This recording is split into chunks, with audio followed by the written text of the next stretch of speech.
surprised and sometimes annoyed to see what the architectural media focuses on today, and how it promotes itself and how we promote supposedly great architecture.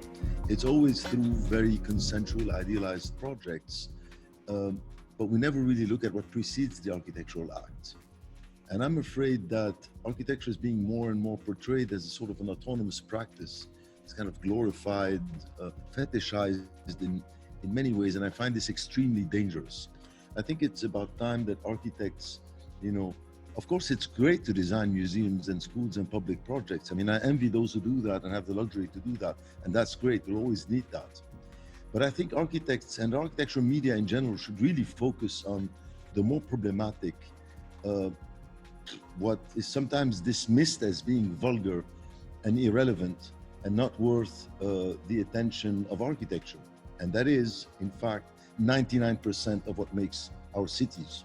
So we should deal with that. And I will show an example about the Prada Foundation, which of course, it's one of the very interesting buildings that I've seen lately, designed by Renpool as an IMA, that has this gold facade, literally gold facade. And this was taken during the opening.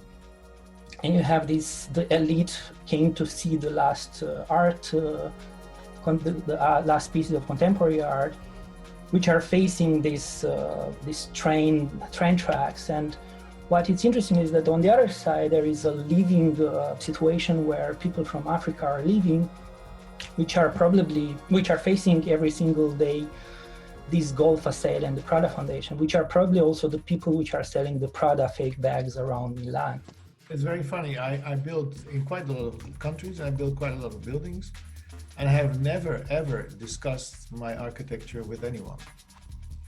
There's never a client who asks me questions, never an authority.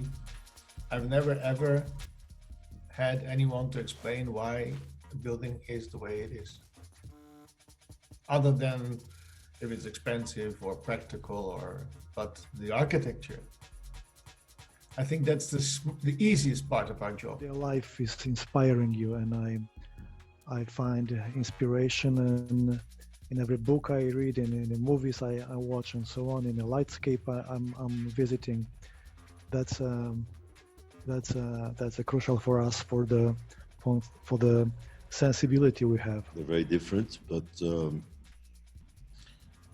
don't get me wrong. I don't want to look like a masochistic architect, but I would say that to leave it on a positive note, that with a bit of distance, probably the toughest projects were the ones that led to I would say probably the most interesting experience as far as I'm concerned.